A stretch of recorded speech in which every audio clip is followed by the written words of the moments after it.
सो सबसे पहले जरा देख लेते हैं हम। Good morning. Density of the unit cell.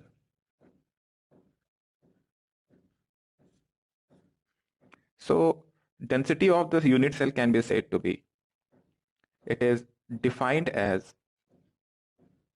the ratio of mass per unit cell to the total volume of unit cell.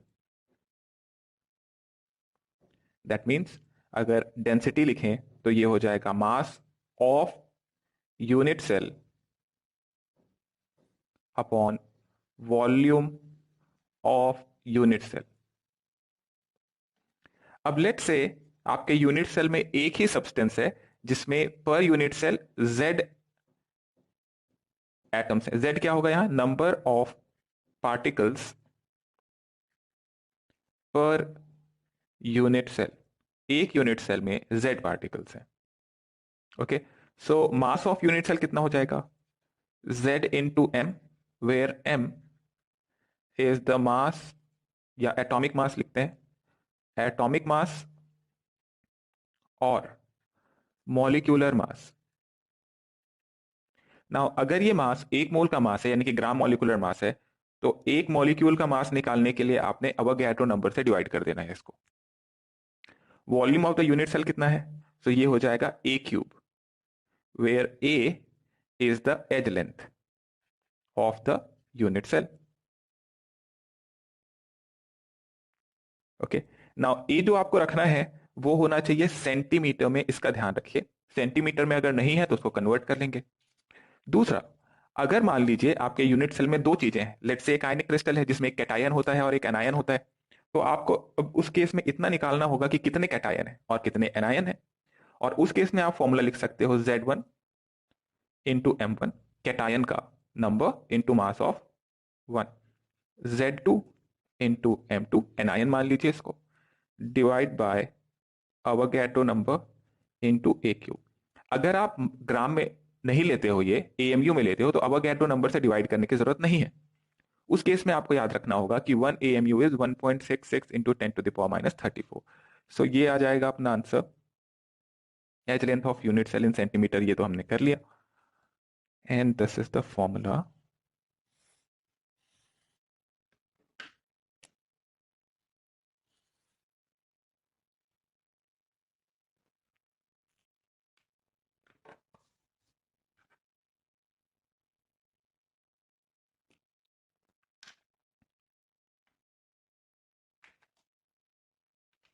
Okay, तो यहां से आप जब डेंसिटी निकालते हो यूनिट सेल का, तो पूरे के पूरे क्रिस्टल का भी डेंसिटी होगा। यानी लिख सकते हैं हम द डेंसिटी, बिकॉज एक छोटा सा यूनिट है ये हमारा पूरे के पूरे क्रिस्टल का, तो जैसा यूनिट होगा वैसे ही पूरा क्रिस्टल होना चाहिए। The density of the substance is same as density of unit cell. The density of the substance is same as the density of the unit cell.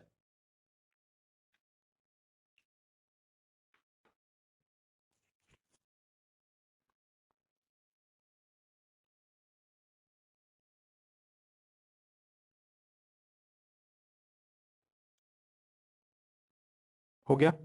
Note करो।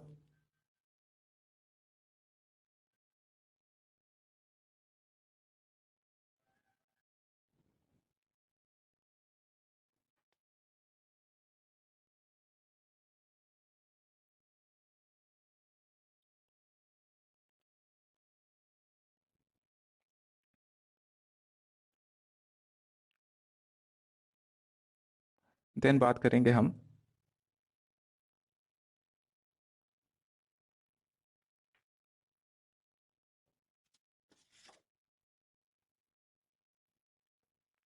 पैकिंग फ्रैक्शन का।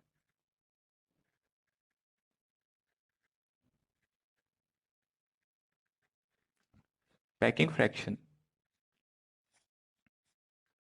तो definition लिख लीजिए, it is the ratio of volume of the unit cell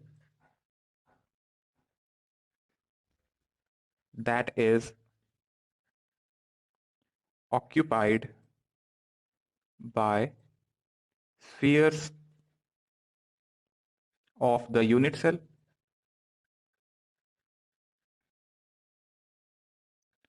to the total volume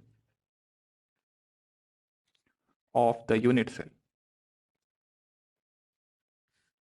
It is the ratio of volume of the unit cell है PF, और इसको हम ईटा से भी दिखाएंगे। सो ये हो जाएगा volume of the spheres in the unit cell. तो मान लेते हैं कि कितने स्फीयर है हमारे पास है Z स्फीयर्स, और एक स्फीयर का वॉल्यूम कितना होगा? अगर स्फीयर आपने मान लिया है तो इसका वॉल्यूम होगा 4/3 pi R cube divide by volume of the unit cell. Volume of the unit cell कितना है? A cube. सिंगल अरेंजमेंट है, सिंगल एटम्स से बना है। मान लो कैटायन और एनायन दोनों होते तो फिर पैकिंग फ्रैक्शन हो जाता कैटायन का। तो कैटायन को मैं Z प्लस दिखाता हूँ, ठीक है। तो Z plus into 4/3 pi R plus cube plus Z minus into 4/3 pi R minus cube upon A cube. Cation और एनायन दोनों होंगे अगर, तो फिर आप सेकेंड वाले तरीके से पैकिंग फ्रैक्शन निकाल सकते हो। Z plus is number of cation in unit cell. Z minus equals to number of anion in unit cell. R plus R minus समझ में आ ही रहा है, कैटायन का रेडियस, R माइनस एनायन का रेडियस, और A यहाँ पे है एज लेंथ यूनिट सेल का। तो अगर हमारा यूनिट सेल ऐसा है तो इसमें एज लेंथ A है, और इसके अंदर में टोटल कितने स्फीयर्स, टोटल कितने एटम्स या मॉलिक्यूल्स या पार्टिकल्स जो भी हैं वो कितने हैं इस यूनिट सेल के अंदर में, ये न्यूमरेटर में आएगा वॉल्यूम वाइज, और डिनोमिनेटर में आएगा volume of the unit cell. ये पैकिंग फ्रैक्शन जो है वो हमें आइडिया देता है कि कितना वॉल्यूम ऑक्यूपाइड है और कितना वॉल्यूम खाली है, यानी कि कितना स्पेस फिल्ड है और कितना स्पेस एम्प्टी है। सो फॉर एग्जाम्पल मान लो एक क्रिस्टल है, और क्रिस्टल का जो पैकिंग फ्रैक्शन आया वो 52% आया। इसका मतलब जो इसके अंदर में एक यूनिट सेल के अंदर में 52% स्पेस ऑक्यूपाइड है और बचे हुए 48% स्पेस एम्प्टी। तो ये हमें पैकिंग का आइडिया देता है कि किस तरीके की पैकिंग है। Okay,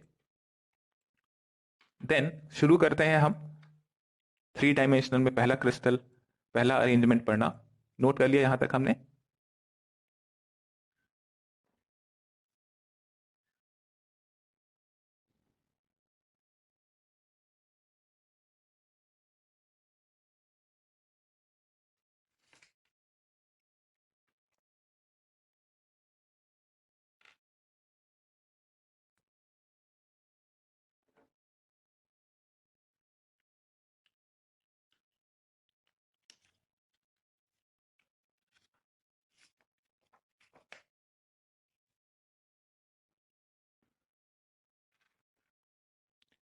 So first arrangement is simple cubical arrangement in 3 dimension. Simple cubical arrangement 3 dimension. तो ये अरेंजमेंट मिलेगा कैसे? तो करना ये है कि आपको जो 2 डायमेंशन में हमने स्क्वायर पैकिंग देखी थी उसी पैकिंग को एक के ऊपर एक अरेंज करना है, यानी 2 डायमेंशन पैकिंग को बढ़ाते चले जाएंगे हम। 2 डायमेंशन स्क्वायर पैकिंग को हम बढ़ाते चले जाएंगे तो हमको 3 डायमेंशन में क्यूबिकल पैकिंग मिल जाएगी। So will be made up of 2 dimensional sheets arranged one over other will be made up of two-dimensional sheet arranged over one other. So समझने के लिए हम ऐसा देखें कि let's say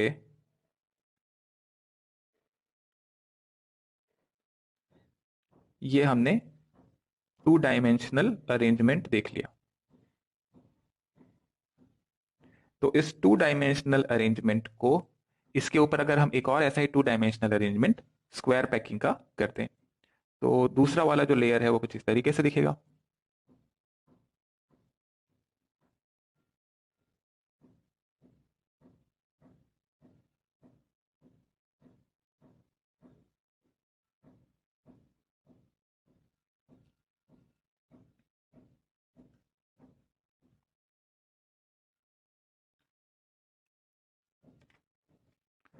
so centre to centre अगर यहां डिस्टेंस देखें हम तो ये आ जाएगा ए, और इससे अगर हम एक यूनिट सेल निकाल लें तो कुछ इस तरीके से आएगा। देन इस सिंपल क्यूबिक अरेंजमेंट में अगर हम सिर्फ बाकी सबको हटा दें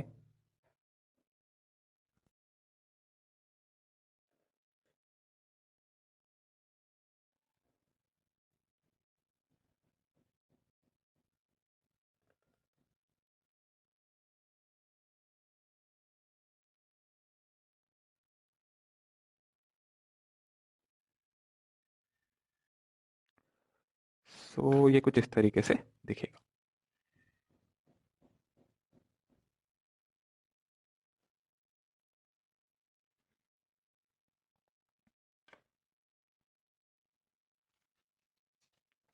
This is the simple cubic arrangement.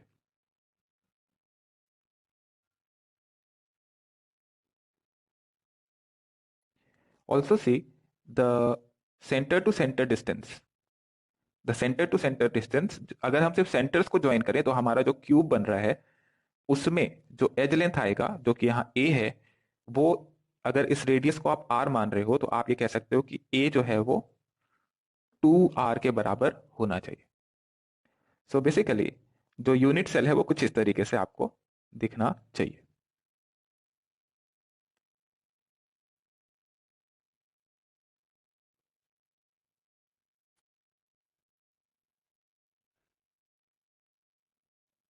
Now आप ऐसे इमेजिन करें, ये जो मैंने सेंटर्स यहां पे बनाए हैं क्यूब्स के, इन सेंटर्स को मैंने ज्वाइन किया तो मेरे को ये पर्टिकुलर क्यूब मिल रहा है। स्फीयर्स के सेंटर आप इमेजिन करें कि एजेस पे हैं, जो एजेस हैं इस क्यूब के वो सेंटर है, और जो एटम है या जो भी हमारा वो इस तरीके से अरेंज्ड है। तो हम तो सिर्फ यूनिट सेल को देखना चाह रहे हैं तो इसको मैंने नहीं बनाया। अब इस यूनिट सेल में जो एज लेंथ है वो है ए, और दो स्फीयर्स कांटेक्ट में होंगे कॉर्नर वाले, तो ए इक्वल टू 2r, मैंने पहले भी बताया ए इक्वल टू 2r हो चुका था। ऑल्सो जो ए है वो बी एंड सी, ये तीनों बराबर होने वाले हैं, that is A equal to B equal to C and alpha equal to beta equal to gamma, that is 90 degree.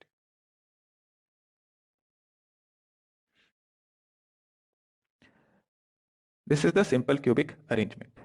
Now we have to find relationship between A and R. वो तो पहले ही हो गया। Relation between A and R, where R is the radius. So A equal to 2R.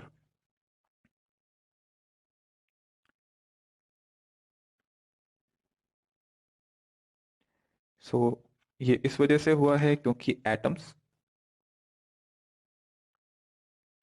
because atoms along the edges या edge are touching each other because atom along the edge are touching each other। तो क्या कह रहा हूं मैं कि जो corner पे, एज के कॉर्नर पे जो एटम्स हैं वो कांटेक्ट में टच हो रहे हैं। तो आर एक एटम का रेडियस, दूसरे एटम का आर, ये दोनों कांटेक्ट में है, तो R plus R gives A.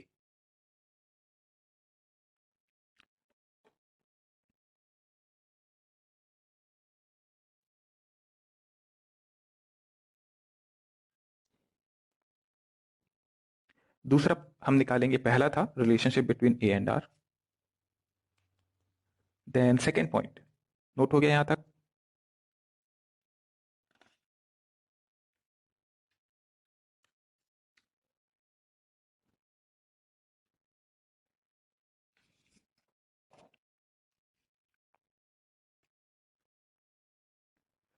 Second point is effective number of atoms per unit cell। Effective number of atoms per unit cell, इसको Z से दिखा रहे थे।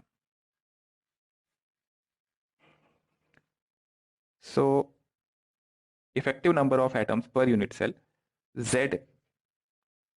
तो देखो जरा कितने कॉर्नर्स हैं हमारे पास, और कॉर्नर्स का कंट्रीब्यूशन कितना है, सबको जोड़ के इफेक्टिवली कितने एटम्स आएंगे हमारे यूनिट सेल में।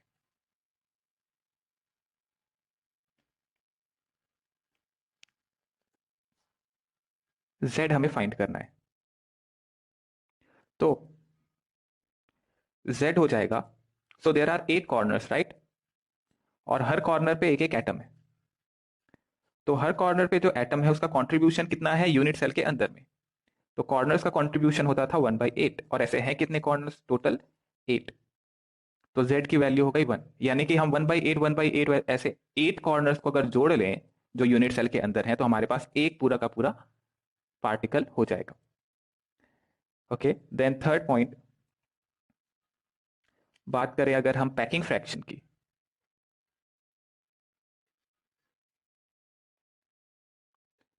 Packing fraction is equal to volume occupied by atoms per unit cell upon volume of unit cell।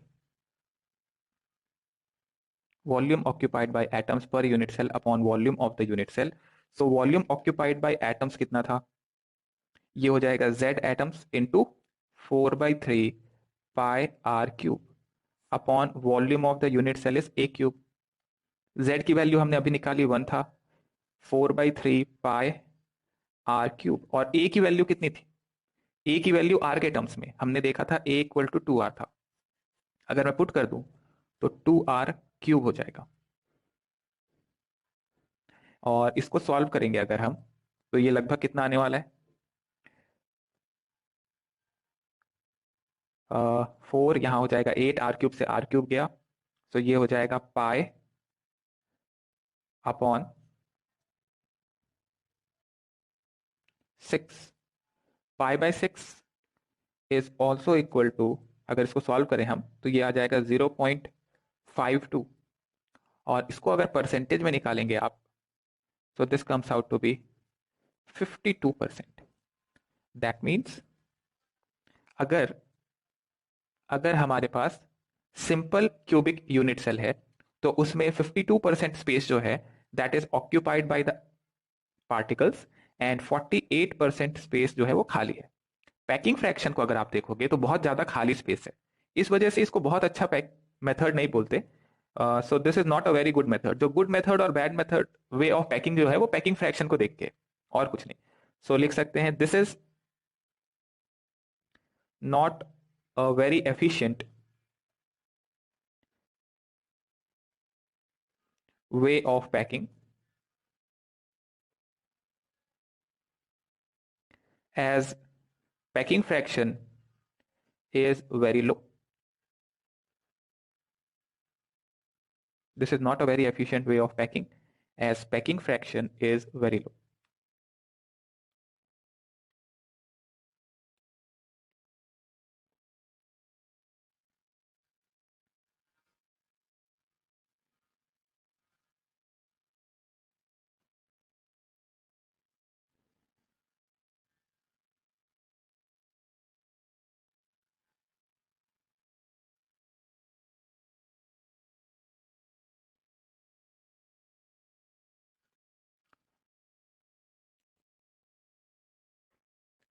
Then fourth point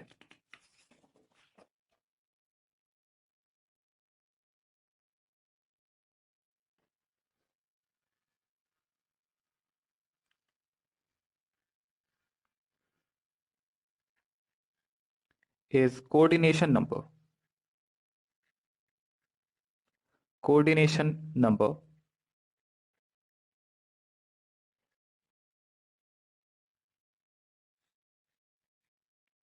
so coordination number को सॉलिड स्टेट में हम डिफाइन करते हैं that it is defined as number of atoms touching any particular atom. It is defined as the number of atoms touching any particular atom. So, अगर आप coordination number find करना चाहते हैं तो आप यहां पे ये कह रहे हो कि कोई एक एटम को कितने एटम्स टच कर रहे होंगे. That will be the coordination number of the atom. So यहाँ पे लेट से ये इस एटम को आप देखना चाहते हो तो इसको कौन कौन कितने एटम्स टच कर रहे हैं. तो ये कॉर्नर वाला एक टच कर रहा होगा, इस कॉर्नर वाला एक टच कर रहा होगा, एक इसके इधर एक होगा बिल्कुल ऐसा ही कॉर्नर, एक इसके पीछे होगा ऐसा ही एक एटम, एक ये नीचे वाला एटम है कांटेक्ट में, और एक ऐसे ही इसके ऊपर वाला एटम कांटेक्ट में होगा. देखो जरा ध्यान से, एक कॉर्नर ये, एक इसके नेक्स्ट वाला यूनिट सेल का दो, एक आगे वाला कॉर्नर, एक पीछे वाला कॉर्नर, एक नीचे और एक ऊपर, ऐसे टोटल कितने हो गए 6. तो कोऑर्डिनेशन नंबर सिंपल क्यूबिक में हो जाएगा 6.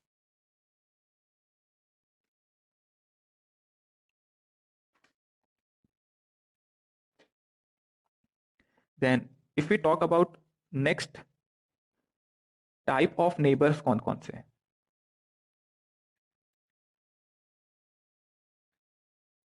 And what is the distance and number of neighbors. तो सबसे करीब इसके नियरेस्ट नेबर कौन है. अगर आप इस कॉर्नर को देखें तो इससे नियरेस्ट नेबर है नेक्स्ट कॉर्नर, और नेक्स्ट कॉर्नर के बीच में डिस्टेंस है a, तो नियरेस्ट डिस्टेंस हो जाएगा a, और ऐसे कितने थे, ऐसे थे 6.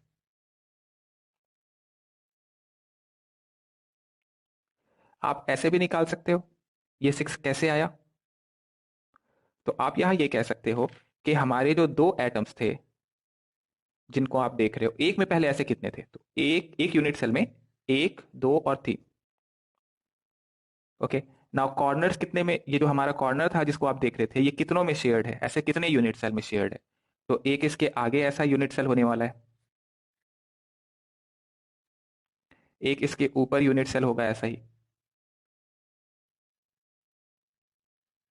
देन एक नेक्स्ट इसके बगल में होगा, और फिर इसके पीछे इस तरीके से होने चाहिए. तो टोटल ये 8 में शेयर था. तो आप पहले देखिए आपके एक यूनिट सेल में कितने थे, 3. कॉर्नर्स कितने में शेयर्ड है 8, डिवाइड बाय ये दोनों ऐसे कितने में कॉमन है. तो कोई भी दो हमारे जो हैं जिनको आप देख रहे हो वो कितने में, 1 2 3 4 4 में कॉमन है, तो 4 से डिवाइड कर दीजिए, आ जाएगा आंसर 6.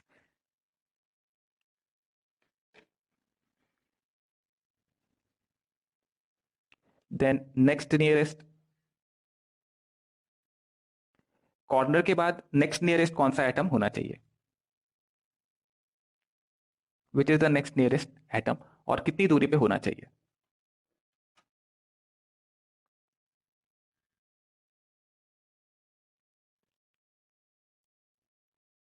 तो यहाँ अगर हम देखें तो डायगोनल वाला जो एटम होगा वो होगा यहाँ पे नेक्स्ट नियरेस्ट। और कितनी दूरी पे है ये? तो एज लेंथ अगर ए है तो ये हो जाएगा √2a डिस्टेंस पे। ना ऐसे कितने थे हमारे एक यूनिट सेल में? एक, एक यहां होगा 2, और एक यहां होगा 3। 3, और कॉर्नर्स कितने में शेयर्ड था? 8। और ये दो पॉइंट्स कितनों में शेयर्ड है? यानी कि ये कॉर्नर और ये वाला कॉर्नर, यानी कि दो डायगोनल वाले कॉर्नर कितने में शेयर्ड है? तो सिर्फ 2 क्यूब में शेयर्ड है। डिवाइड बाई 2 कर लो, ये आ गया 12। Then next to next nearest, इसको लिखूंगा मैं नेक्स्ट स्क्वायर नियरेस्ट। ये कितनी दूरी पे होना चाहिए?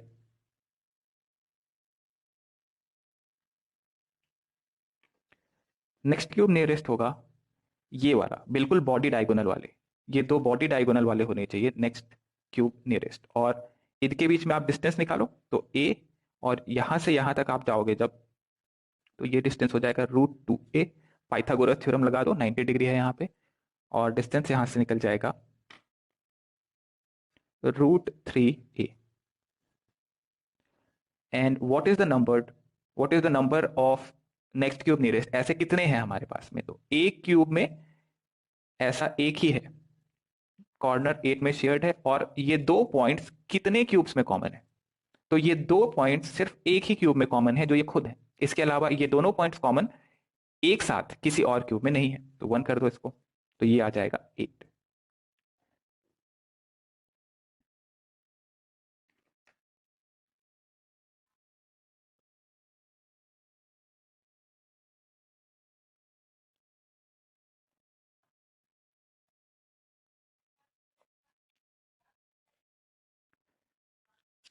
नोट करिए।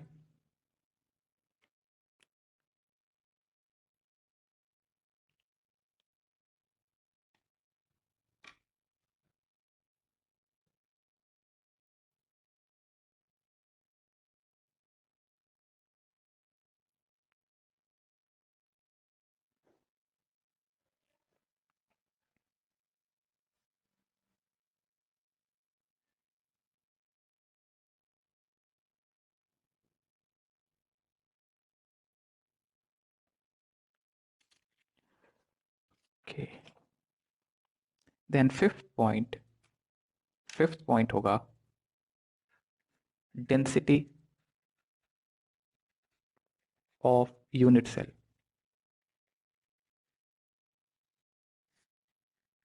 Density of unit cell, so density होता है mass of unit cell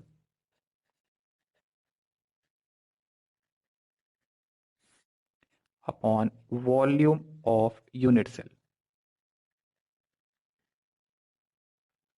mass of unit cell, तो यूनिट सेल का मास तो एटम्स की वजह से है, और ऐसे एटम्स कितने थे? Z। एक का मास कितना था? एक एटम का मास था m। Volume of the unit cell कितना था? a cube. अब ये अगर आपने ग्राम में लिखा है तो आपने नीचे यहां अवोगाड्रो नंबर से मल्टीप्लाई कर देना है, और आंसर आ जाएगा ग्राम पर ml में। अच्छा, आप याद रख सकते हैं 1 upon Avogadro number is also 1.66 into 10⁻24 ग्राम, या 24 ग्राम नहीं। तो इसको आप ऐसे भी लिख सकते हैं Z/m, ये होगा एटॉमिक मास, और अगर मॉलिक्यूल है तो molecular mass, upon a cube into 1.66 into 10⁻24 gram पर ml।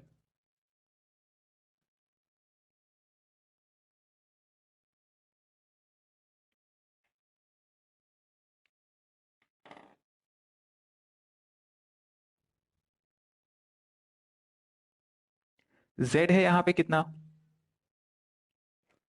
Simple cubic unit cell में Z की वैल्यू थी 1 into m upon a cube,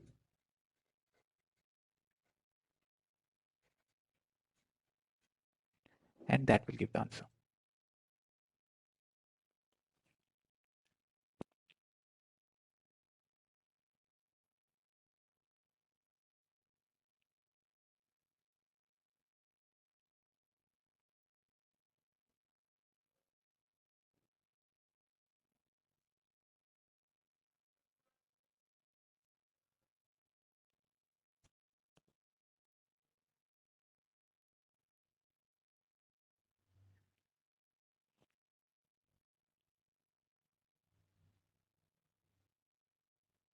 so what we are saying here that density, अगर आपको क्रिस्टल का चाहिए तो density of the unit cell निकाल लो, और density of the unit cell होगा मास of the unit cell upon volume of the unit cell. अब मास क्यों आएगा यूनिट सेल का? Because of the atoms. Atoms कितने थे? Into mass of one atom, that is Z into M. Now अगर आप M को ग्राम में लेना चाहते हो तो ये एम में जो मास होगा ये तो एक मोल का मास है। एक एटम का मास कितना होगा? एक मोल का मास अपॉन अवोगाड्रो नंबर। तो और ए क्या है यहाँ पे? It is the edge length, because volume of the unit cell क्या होगा? ए क्यूब, बिकॉज एक क्यूब है। अब ए जो लेना है, अगर आपको एमएल चाहिए तो एमएल चाहिए, इसका मतलब ग्राम में चाहिए। क्वेश्चंस में दिया होगा एंगस्ट्रॉम में या नैनोमीटर में, तो पहले आपको ग्राम में कन्वर्ट, सॉरी, एंगस्ट्रॉम या नैनोमीटर में दिया है तो पहले आपको सेंटीमीटर में कन्वर्ट करना पड़ेगा, तब जाके काम बनेगा। जिस तरीके से मास अगर एएमयू में दिया है तो उसको आपने पहले ग्राम में कन्वर्ट कर लिया। कैसे कन्वर्ट किया? 1.66 इंटू 10⁻⁻24। ए लेके आना है सेंटीमीटर में, obviously a should be in centimetre, तब जाके काम बनेगा, because we need ml here. Ml क्या होता है? सेंटीमीटर क्यूब, तो सेंटीमीटर क्यूब ए क्यूब से आ रहा है। नाउ जेड हियर जो कि number of atoms in unit cell है, वो हम लोग निकाल चुके थे हमारे क्रिस्टल के लिए, जो कि था सिंपल क्यूबिक, और जेड की वैल्यू 1 थी, तो मैंने सब्स्टिट्यूट कर दिया यहाँ वैल्यू। अब बस मुझे एम दिया होना चाहिए क्वेश्चन में, और एज लेंथ दिया होना चाहिए। इन दो पैरामीटर्स को रखूंगा और कैलकुलेट कर लूंगा।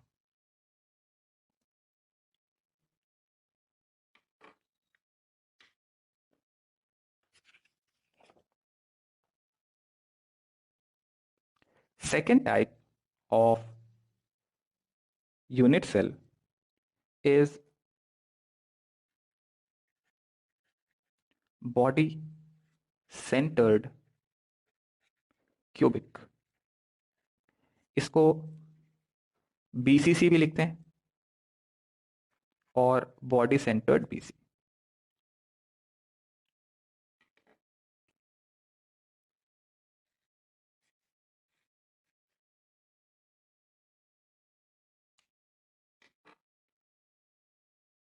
बॉडी सेंटर्ड क्यूबिक अरेंजमेंट अगर हमें चाहिए तो करते ये हैं कि टू डायमेंशनली अरेंजमेंट इस तरीके से किया जाए दैट जो दो एटम्स हैं वो दोनों कांटेक्ट में ना हो। जो दो एटम्स हैं वो दोनों कांटेक्ट में नहीं होने चाहिए टू डायमेंशनल पैकिंग में, कुछ इस तरीके से। इनके बीच में थोड़ा सा स्पेस देखने को मिलेगा। देन ये तो वन डायमेंशनल हुआ, टू डायमेंशनल में इस तरीके से आपने अरेंजमेंट कर दिया।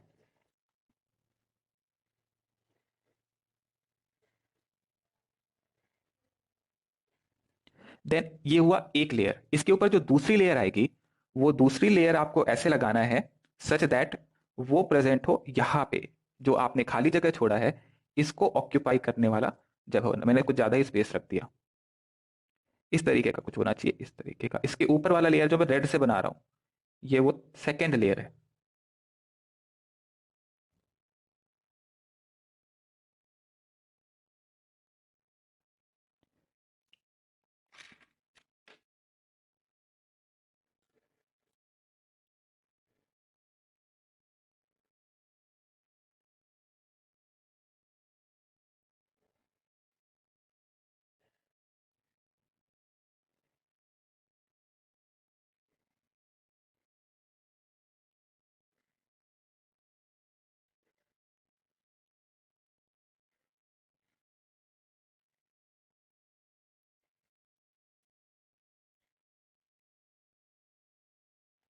तो हमारा सेकेंड लेयर ये है इसके ऊपर।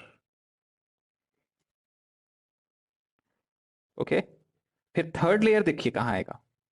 फिर इसके ऊपर जो थर्ड लेयर आएगा वो फर्स्ट लेयर जैसा होगा, मतलब वापिस से ये जो मैंने पर्पल कलर से बनाया है वैसा ही इसके ऊपर थर्ड लेयर आ जाएगा। अगर इससे मैं एक छोटा सा हिस्सा निकालूं और बताऊं कि ये किस तरीके से दिखेगा, तो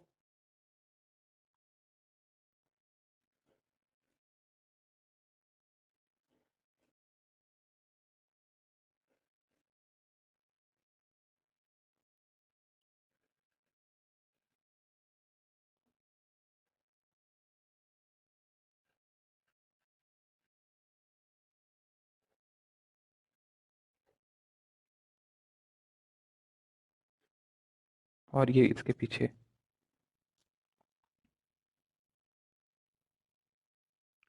ये बीच में दूसरा वाला लेयर का ये हमारा एटम। तो जो यूनिट सेल बन रहा है देखिए, ओके, सो फर्स्ट लेयर को अगर आप इसको कह देते हो लेयर नंबर ए, तो ये जो रेड वाले से बना है इसको कहेंगे हम लेयर बी, और फिर इसके ऊपर वापस एक लेयर ए जैसा आ जाएगा, तो layer A B A B A B इस तरीके से देखने को मिल रहा है। ओके, नाउ अगर हम सेंटर टू सेंटर ज्वाइन करके यूनिट सेल देखेंगे तो ये कुछ इस तरीके से दिखेगा, और ये जो आप देख रहे हैं ना बीच में, ये कंप्लीटली इनसाइड है, completely inside the unit cell. तो आप समझ सकते हैं कि ये जो मैंने नीचे बनाया है ये है लेयर ए, और ये जो बीच में आपको दिख रहा है ये है लेयर बी, और फिर इसके ऊपर ये जो आप देख रहे हैं वापस ये है लेयर, वापस से ए हो जाएगा। A B A type arrangement कह सकते हैं। हालांकि ये सबसे इफेक्टिव वे ऑफ पैकिंग नहीं है, क्लोजेस्ट पैकिंग अरेंजमेंट नहीं है, but A B type arrangement देखने को मिल रहा है। नाउ हम चाहते हैं ए और आर के बीच में रिलेशनशिप निकालना।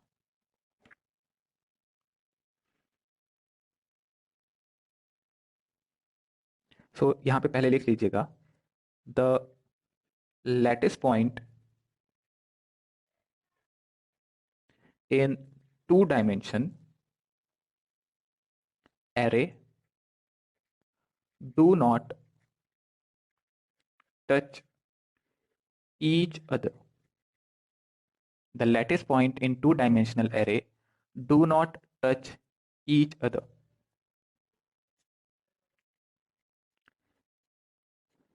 Relationship between A and R, where A will be the edge length. तो अगर हम यूनिट सेल को देखेंगे, बता सकते हैं क्या ए और आर के बीच में क्या रिलेशनशिप होना चाहिए? तो ए और आर के बीच में रिलेशनशिप हमेशा उस पॉइंट के अलोंग निकाला जाता है जहां पे एटम्स कांटेक्ट में हो। जैसे अगर मैं यहाँ एज लेंथ को देखूं तो एज लेंथ जो ए था वो अब 2r के बराबर नहीं होगा। क्यों? क्योंकि बीच में देखो स्पेस है, तो खाली जगह भी आ जाएगा, तो वहां पे कैलकुलेशन हो जाएगा गलत। तो कांटेक्ट किसके अलोंग है? ओके, सो कॉर्नर, देन ये बॉडी सेंटर में जो एटम है हमारा वो कांटेक्ट में है कॉर्नर के, और फिर उसके कांटेक्ट में है ये दूसरा कॉर्नर। तो कॉर्नर यानी कि बॉडी डायगोनल के अलोंग अगर हम एक लाइन ज्वाइन करें तो देखो जरा, यहां से यहां तक का डिस्टेंस है आर, और ये पूरा बॉडी सेंटर का डिस्टेंस कितना हुआ? 2r, और फिर ये इधर से हुआ आर, तो सब मिला के हो गया ये पूरा का पूरा ये 4r, राइट, 4r। और ये बॉडी डायगोनल जो है इसका लेंथ कितना था अभी निकाला था हमने?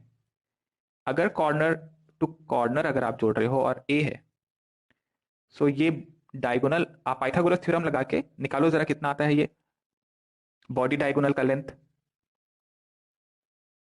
ए के टर्म्स में निकालो, एज लेंथ अगर ए है तो।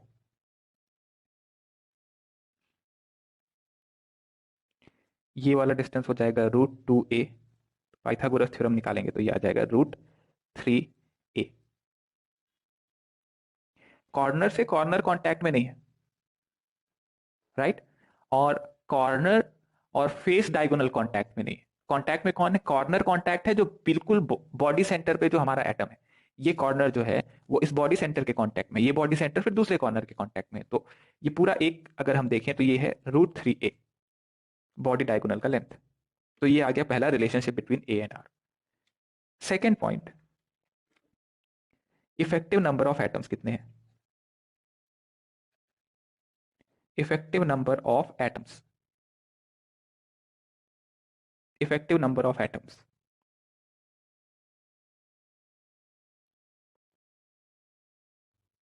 सो इफेक्टिवली एक तो पूरा का पूरा बॉडी डायगोनल वाला कंप्लीटली इनसाइड है तो 1 × 1 हो गया, प्लस कॉर्नर्स, कॉर्नर्स कितने थे? 8, और हर कॉर्नर का कंट्रीब्यूशन कितना था? 1/8। So that comes out to be effective number of atom जिसको बोलते हैं Z। So Z is equal to 2।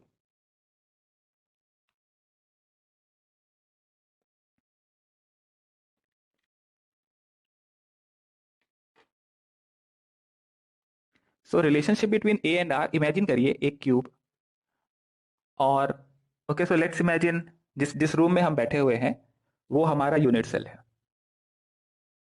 Okay, तो हम यूनिट सेल के बीच में अगर बैठे हुए हैं तो हम क्या देख पा रहे हैं, एटम्स जो है वो कॉर्नर पे हैं। कॉर्नर देखो, टॉप में 4 कॉर्नर है, बॉटम में 4 कॉर्नर है आपके रूम पे। तो हर कॉर्नर पे आप एक एक एटम इमेजिन करो। देन एक एटम और है आपके यूनिट सेल में, वो है आपके क्यूब के बिल्कुल बीच में, बिल्कुल बीच में, बॉडी सेंटर कहते हैं इसे। तो आप जिस क्यूब के अंदर में बैठे हुए हो उसके कॉर्नर्स पे एटम है और उसके बिल्कुल बॉडी सेंटर पे एक एटम है। अब कांटेक्ट जो है एटम्स का कहाँ कहाँ है, कॉर्नर और कॉर्नर वाले जो एटम्स हैं वो दोनों तो दूर हैं, उनके बीच में एक डिस्टेंस है डी, गैप है उनके बीच में। अच्छा, तो अगर एक फेस को देखूं मैं, एक फेस को देखूं मैं, तो फेस के अलोंग दो फेस डायगोनल वाले जो एटम्स हैं वो भी कांटेक्ट में नहीं है। फेस लेयर ए को, तो लेयर ए में ये जो पॉइंट है पहला और ये वाला पॉइंट है, ये दोनों फेस डायगोनल होंगे, ये भी कांटेक्ट में नहीं है, इनके बीच में भी दूरी है। तो कांटेक्ट कॉर्नर का है किसके साथ, कॉर्नर वाला एटम जो है वो बॉडी डायगोनल के, बॉडी सेंटर पे जो एटम है उसके कांटेक्ट में है। और फिर वो बॉडी सेंटर वाला नीचे वाला जो है, ऊपर से शुरू करते हैं, एक किसी कॉर्नर से शुरू करते हैं, कॉर्नर से बॉडी सेंटर को जोड़ा हमने एक लाइन, उसी लाइन को अगर आप और एक्सटेंड कर दो तो वो पहुंच के दूसरे कॉर्नर पे पहुंच जाएगा। ना इसको कहते हैं हम बॉडी डायगोनल।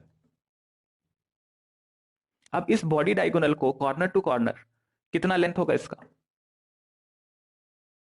आर के टर्म्स में अगर हम देखें और एज लेंथ ए के टर्म्स में हम देखें,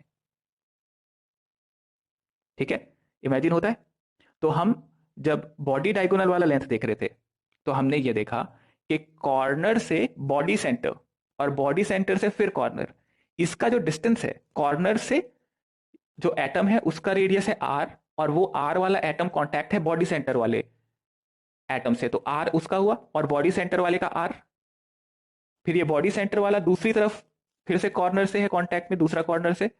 तो अब बॉडी सेंटर के सेंटर पे पहुंच गए हम लोग, देखो जरा, अगर इस एंड से शुरू किया था तो आर यहां तक, फिर बॉडी सेंटर के सेंटर पे पहुंचे तो आर फिर सेंटर से बॉडी सेंटर के फिर आगे निकले तो फिर आर, और फिर ये कॉर्नर पहुंचे तो आर। टोटल कितना हो गया ऐसा, आर आर जोड़ते जोड़ते तो हम पहुंचे 4 आर पे।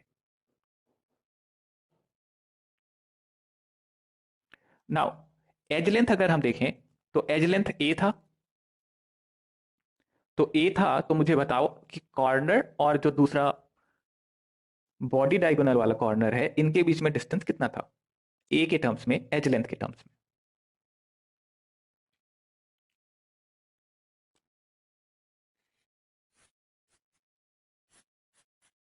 राइट, आया समझ। नाउ थर्ड पॉइंट देखेंगे हम, इफेक्टिव नंबर ऑफ एटम्स हम निकाल चुके हैं, पैकिंग फ्रैक्शन निकालना चाहते हैं अब हम। Third point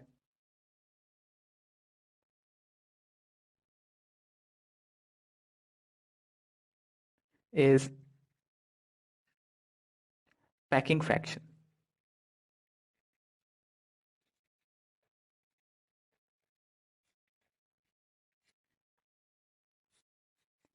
packing fraction, so यहां पे वॉल्यूम ऑफ एटम्स या वॉल्यूम ऑक्यूपाइड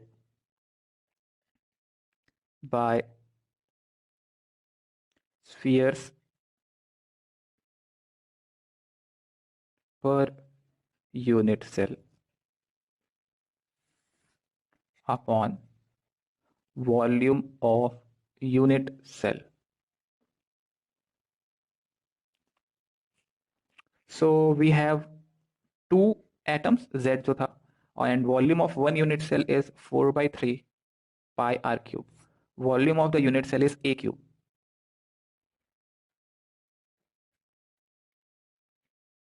और a और r के बीच में रिलेशनशिप निकाल चुके थे, तो a की वैल्यू हो जाएगी 4r/√3 क्यूब। इसको सॉल्व करते हैं तो आंसर आ जाता है √3 पाई अपॉन 8।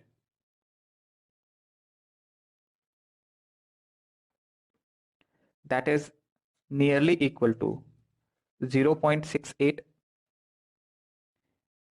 और 68%।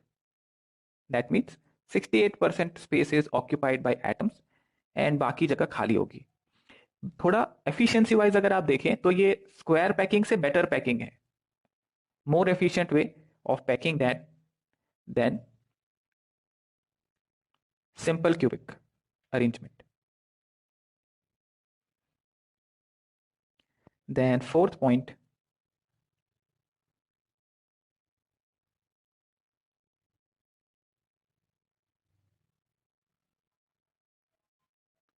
नोट कर लिया हमने। Fourth point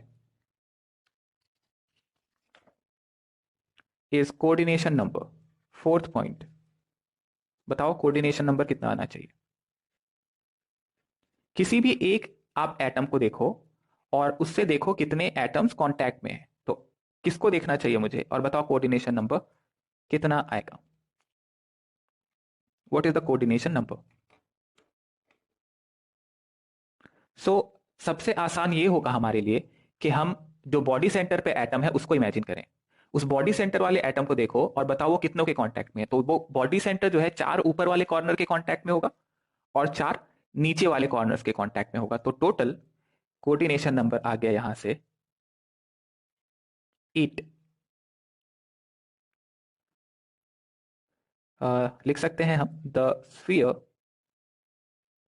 at the body centre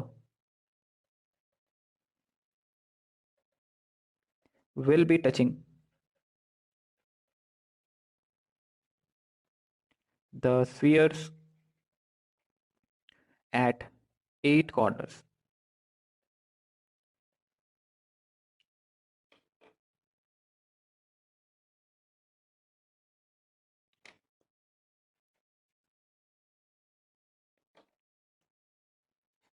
Fifth, we have to find the density. Density. So density का हम mass of the unit cell, तो एक यूनिट सेल में होगा Z into M, mass volume of the unit Z into M. अगर m आप ग्राम में ले रहे हो तो अवोगाड्रो नंबर से डिवाइड कर दो। Volume of the unit cell is A cube.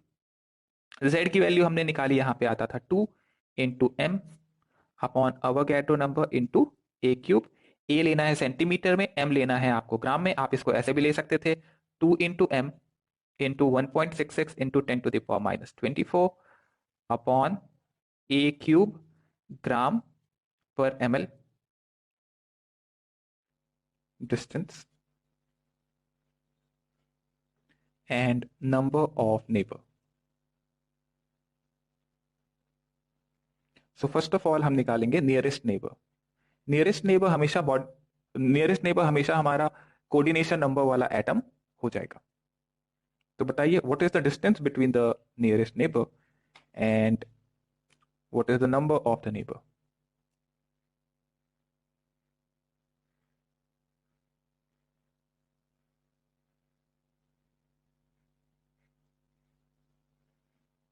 सो हमारा बॉडी सेंटर वाला और कॉर्नर वाले को अगर हम देखें तो, या इसको ऐसे बनाता हूँ, ये ज़्यादा अच्छे से विजिबल है। इस लाइन के अलॉन्ग अगर हम देखें तो ये कॉर्नर पे और ये बॉडी सेंटर पे जो एटम्स हैं इनके बीच में डिस्टेंस कितना है। तो डिस्टेंस आर के टर्म्स में अगर हम बात करें तो वो है 2r। और अगर ये पूरा लेंथ देखें हम, यहां से यहां तक का, तो ये पूरा लेंथ है √3a और बॉडी सेंटर इसके जस्ट बीच में है।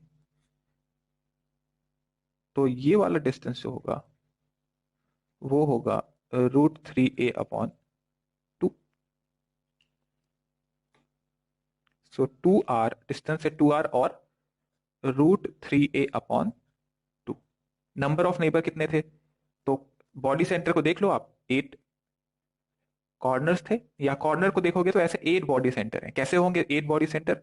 तो इस यूनिट सेल में एक ऐसा है, इसके नेक्स्ट वाले यूनिट सेल में किसी तरीके का होगा, देन ये कॉर्नर तो 8 क्यूब्स में कॉमन है, तो हर क्यूब में ऐसा एक एक बॉडी सेंटर आपको देखने को मिल जाएगा। देन नेक्स्ट नियरेस्ट,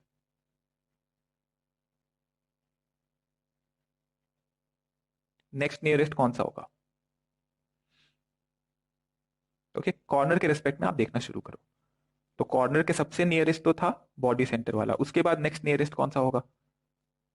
तो ये कॉर्नर हो सकता था, ये फेस डायगोनल हो सकता था, ये हो सकता था बॉडी डायगोनल। सो सबसे करीब कौन सा होगा, डिस्टेंस निकाल के देखेंगे। तो नेक्स्ट नियरेस्ट आना चाहिए ए डिस्टेंस पे, और ए कितना होगा, √3a इक्वल टू 4r, तो a equal to 4r upon √3। And number कितने हैं ऐसे, तो कॉर्नर से नेक्स्ट कॉर्नर ऐसे थे 1, 2 और 3, 3। देन ये हो जाएगा, कॉर्नर कॉमन है 8 क्यूब्स में, डिवाइड बाय ये दोनों कितने में कॉमन है, 1, 2, इसके पीछे 3 और एक 4, that gives 6।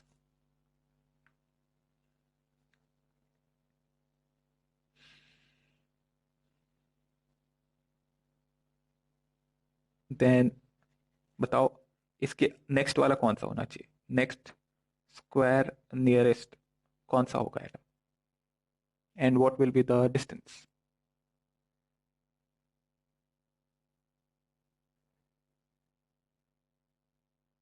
So next square nearest distance wise अगर आप देखोगे तो कॉर्नर वाला था एज लेंथ ए पे, और फेस डायगोनल हो जाएगा √2a डिस्टेंस पे, और नंबर कितना हो जाएगा, तो ऐसे थे 3, 8, और कॉमन है ये दोनों 2 में, तो ये हो गया 12।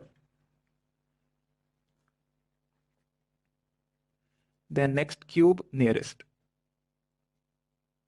अब नेक्स्ट क्यूब नियरेस्ट में आपको लगेगा कि अच्छा ये वाला होना चाहिए बॉडी डायगोनल वाला, बट इसके ज्यादा करीब हमारे पास एक और एटम हो जाता है।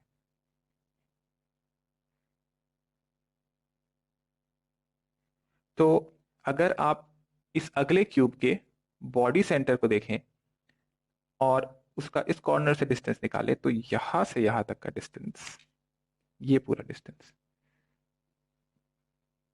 ये हो जाएगा a, और ये a/2, तो 3a/2,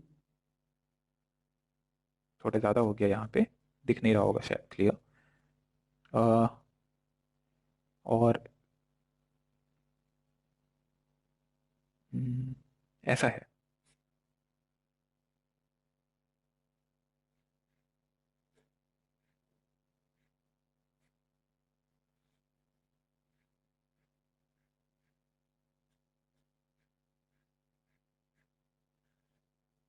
तो ये कॉर्नर वाले का हम देख रहे हैं, यहाँ वाले बॉडी सेंटर का डिस्टेंस।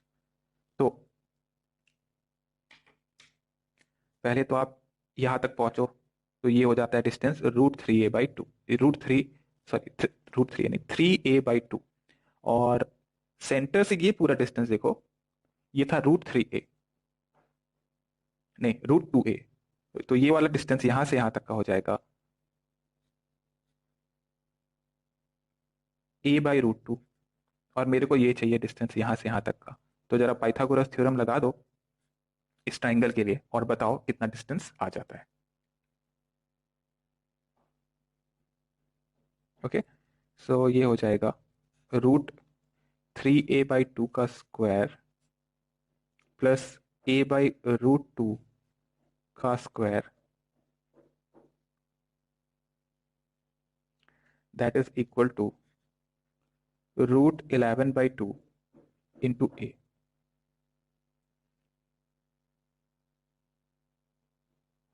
एंड नंबर देखें अगर हम, तो इस तरीके के हमारे पास कितने होंगे, एक इस तरफ है, एक इसी तरीके का इधर होगा, एक नीचे की तरफ, एक ऊपर की तरफ, एक आगे की तरफ, एक पीछे की तरफ।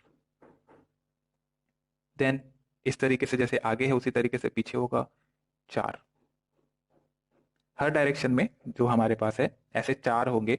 सो नंबर यहाँ से आ जाता है 24। थोड़ा सा इमेजिन करना पड़ेगा यहाँ पे आपको ज्यादा, जैसे इस तरफ आए आप सेम डिस्टेंस, तो आपको ये आगे की तरफ एक मिलेगा, एक इधर पीछे की तरफ, एक ऊपर और एक नीचे। इसी तरीके से जब आप नीचे आओगे तो आपको इसी तरीके से 4 मिलेंगे। देन ऊपर की तरफ हर डायरेक्शन में ऐसे 4 मिलेंगे, तो 6 डायरेक्शन थे, 6 × 4 that gives 24। Then next to the power 4 nearest, ये हो जाता है हमारा √3a डिस्टेंस पे, और नंबर ऑफ नेबर हो जाएंगे 8।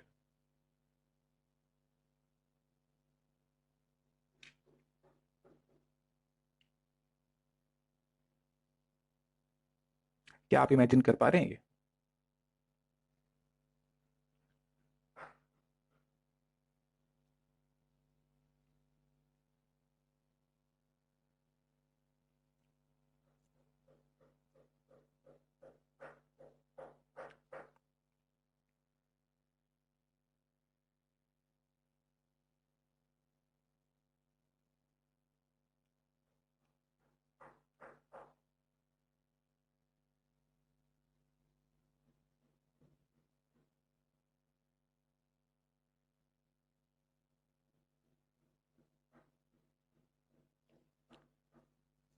ओके, नोट कर लिया हमने।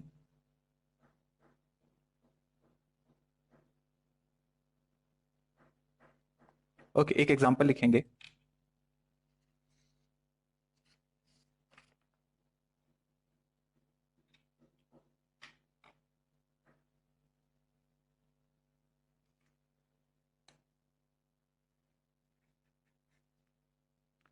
An element has body centered cubic BCC structure with an edge length of 288 picometer. The density of the element is 7.2 gram per centimeter cube. How many atoms are present in 208 gram of the element? How many atoms are present in 208 gram of the element?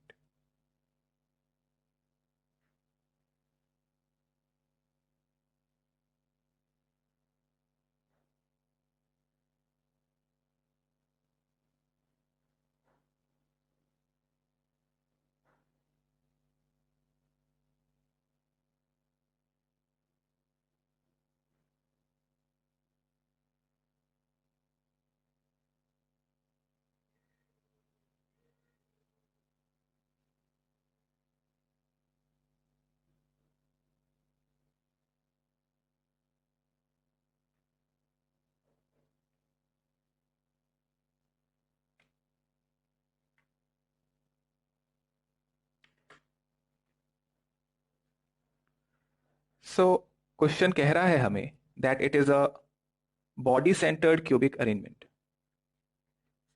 So body centred cubic arrangement है।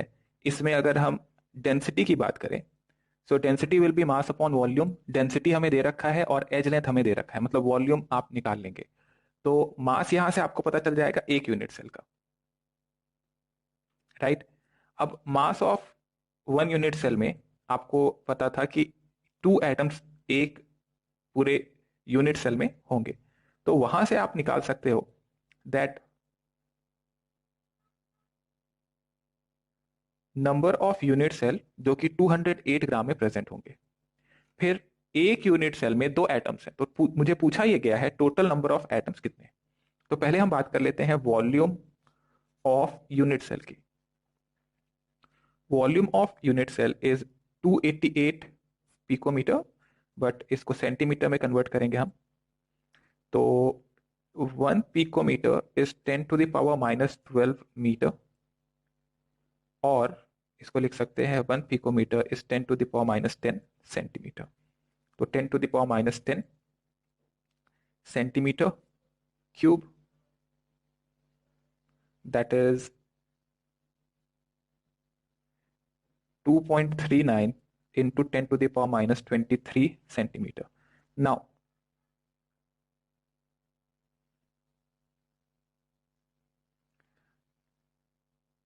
volume of, see, density is equal to mass upon volume,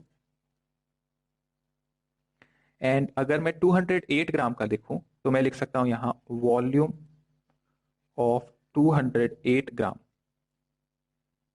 is mass upon density, तो मास था 208 upon density is 7.2 ग्राम पर ml, ये आ जाता है 28.88 centimetre cube. आपको पूरे के पूरे क्रिस्टल का वॉल्यूम पता चल गया और volume of one unit cell पता चल गया, तो आप ये निकाल सकते हैं कि कितने यूनिट सेल होंगे। Number of unit cell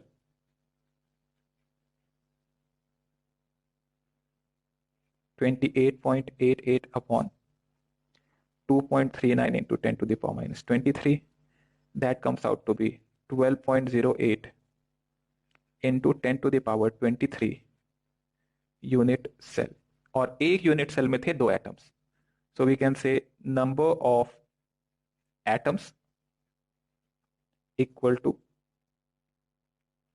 2 into 12.08 into 10 to the power 23, that is 24.16 into 10 to the power 23 atoms are present। आप ऐसे नहीं करना चाहते तो आप दूसरे तरीके से भी सॉल्व कर सकते हो, कोई दिक्कत वाली बात नहीं है। कुल मिला के आपको क्लैरिटी होनी चाहिए दिमाग में कि यहाँ पे अप्रोच कैसे करना है क्वेश्चन को।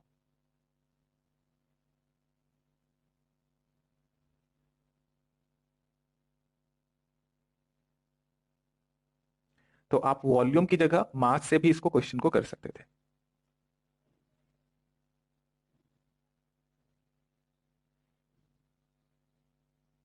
ओके, नेक्स्ट एग्जांपल लिखते हैं फिर, या मैं दूसरा तरीका बताऊं। देखो, we know that here density equals to mass of unit cell upon volume of unit cell। now density था 7.2, mass of unit cell नहीं पता अपने को, तो let it be m, z into m कर दूं या 2 into m कर देता हूं, 2 into m upon Avogadro number. Volume of the unit cell कितना हो जाएगा, तो ये था 288 पिकोमीटर। 288 पिकोमीटर मतलब 288 into 10 to the power minus 10 centimetre में आएगा ये, और इसका क्यूब कर देंगे हम यहाँ।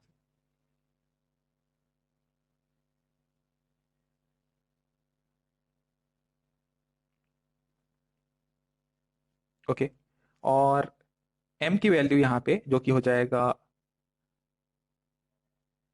ग्राम मॉलिक्यूलर मास और ग्राम एटॉमिक मास, ये हो जाएगा 7.2 इंटू अवोगाड्रो नंबर। ये मल्टीप्लीकेशन तो मैं कर चुका हूं, ये था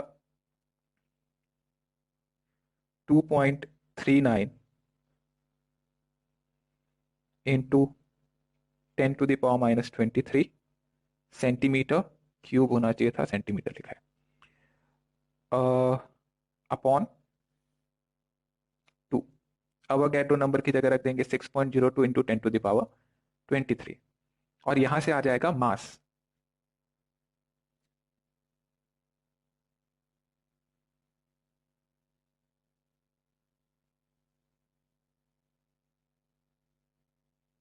ऑफ अ एटम, जो कि यहां पे था।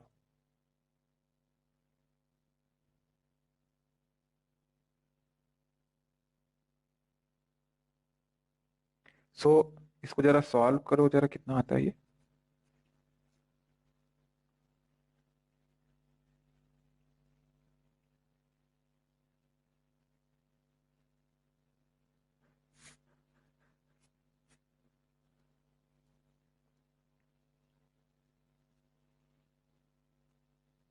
ये हो जाएगा 3.6, मल्टीप्लाई करो कितना आता है ये, मुझे आंसर बताओ।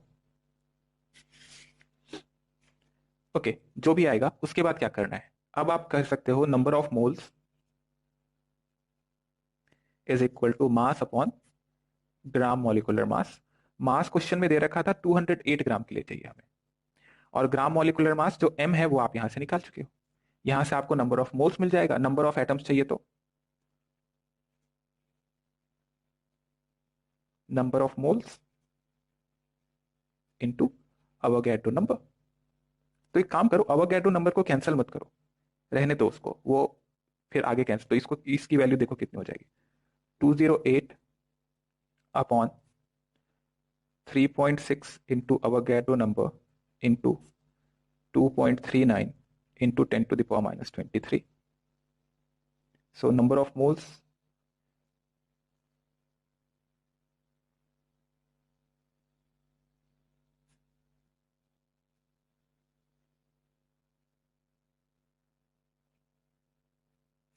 into Avogadro number से Avogadro number कैंसिल आउट हो गया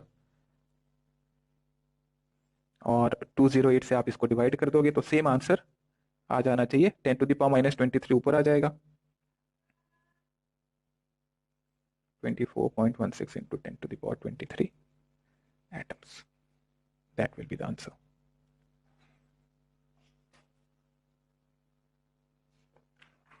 Okay, एक और एग्जांपल लिखो.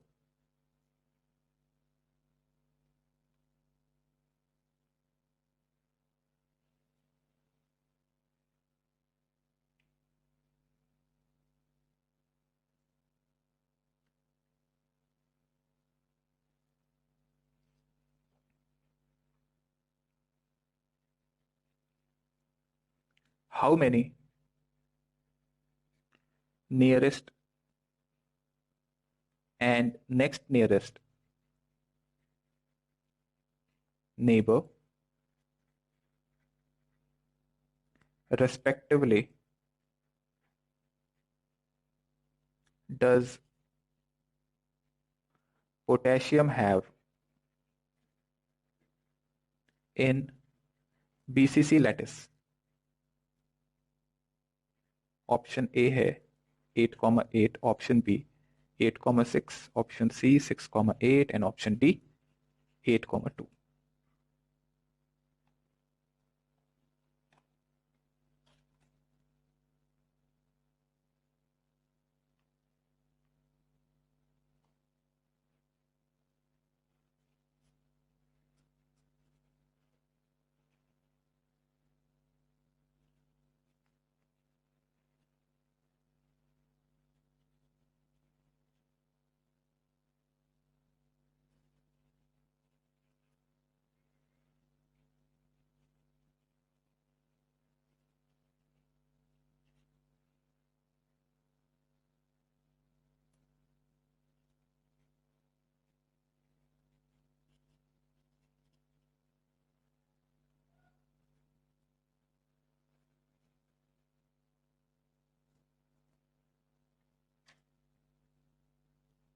ऑप्शन ए यहां पे पूछ रहा है आपसे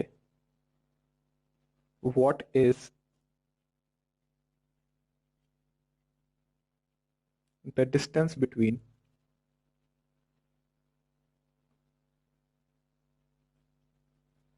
nearest neighbours. Okay, first one हुआ, ये तो हम अभी अभी कैलकुलेट किए थे. नियरेस्ट और नेक्स्ट नियरेस्ट नेबर अगर पोटेशियम का बीसीसी लैटिस है तो बीसीसी लैटिस में हम देखते हैं 8 हो जाएगा हमारा नियरेस्ट नेबर यानी कि कोऑर्डिनेशन नंबर और नेक्स्ट नियरेस्ट हो जाएगा 6, तो आंसर आ जाएगा यहाँ पे बी. देन बोल रहा है potassium crystallises in BCC having edge length 5.2, what is the distance between nearest neighbour. बताओ कितना आता है ये एंगस्ट्रॉम में, आपको बताना है.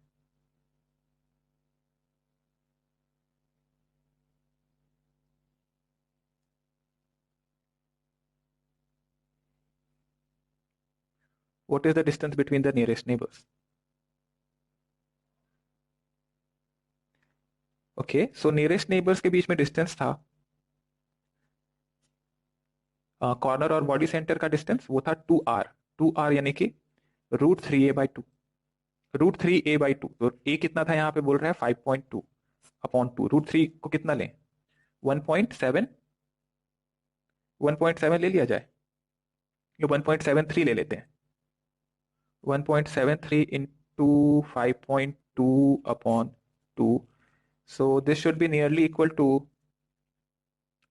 4.5 angstrom. That should be the answer. अच्छा, सेकेंड पार्ट क्वेश्चन का.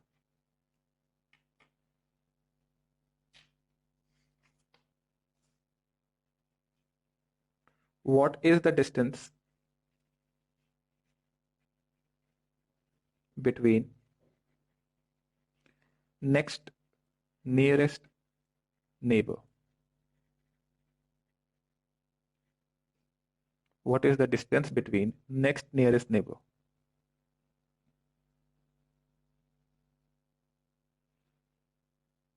बहुत बढ़िया. What is the distance between the next nearest neighbor?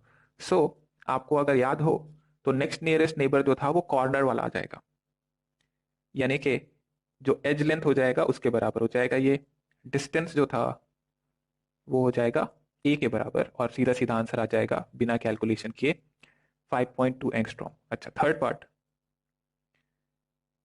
How many nearest neighbour does each potassium have? How many nearest neighbor does each potassium have?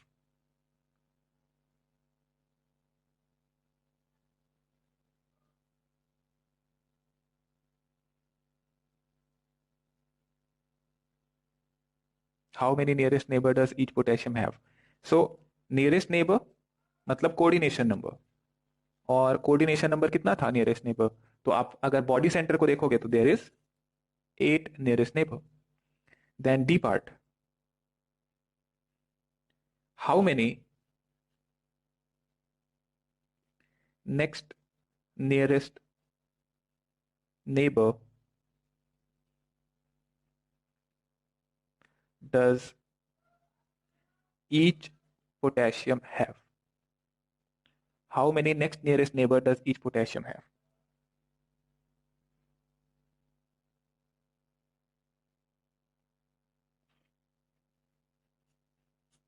अब तक answer आ जाना चाहिए था, अभी इसके पहले वाले क्वेश्चन में ही किया था हमने.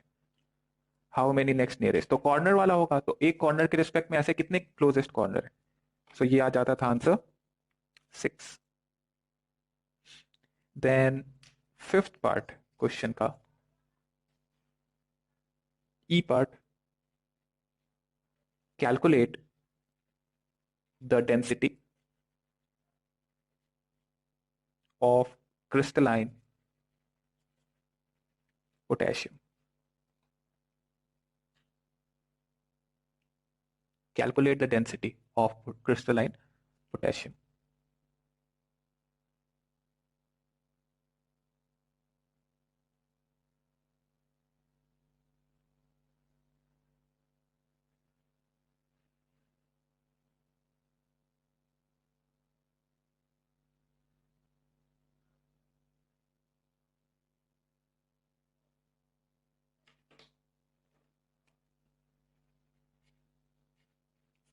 So we know that density जो होना चाहिए था वो होना चाहिए था मास अपॉन वॉल्यूम. मास कितना है? Z into M upon Avogadro number, क्योंकि मोलर मास है, एक मोल का है, तो अवोगाड्रो नंबर से डिवाइड कर दिया तो एक का हो जाएगा, इंटू ए क्यूब. Z कितना होता है? तो ये बीसीसी अरेंजमेंट है, बीसीसी अरेंजमेंट पे Z आएगा 2. सो 2 इंटू एम. पोटेशियम के लिए आता है 39. 39 is the molecular mass. Avogadro number 6.02 into 10 to the power 23. ए कितना था? तो ए की वैल्यू थी 5.2 एंगस्ट्रॉम. मेरे को सेंटीमीटर में चाहिए, तो ये हो जाएगा 5.2 into 10 to the power minus 8 centimetre. आपने -10 तो नहीं कर दिया, -10 मीटर में होता है, सेंटीमीटर में चाहिए था, तो 5.2 into 10 to the power minus 8 cube. इसको फिर ऐसे भी लिख सकते हैं, 6.02 को लिख सकते हैं 1.66 into 10 to the power minus 24 upon 5.2 into 10 to the power minus 8 cube. So density क्या इतना बड़ा एक नंबर आ सकता है? ओके, डेंसिटी क्या इतना बड़ा एक नंबर आ सकता है 10 टू द पावर 23 26 के ऑर्डर का? नहीं आ सकता. इसका मतलब वो बिल्कुल गलत हो जाएगा, वो तो हो ही नहीं सकता है. ओके, 8 करोगे तो 24 होगा, -24 से -24 जाएगा, और यहां से आंसर आ जाता है no. No, that is also incorrect. See power देखो ना, -8 कितना आएगा? 2 इंटू 39. अब ऐसे 5.2 5.2 5.2 तीन बार, और -8 -8 -8 कितना हुआ? -24. 1.66 into 10 to the power minus 24. 24 से 24 माइनस किया 5.2 था ये. इसको सॉल्व करते हैं तो ये आंसर आता है 0.92 ग्राम पर ml।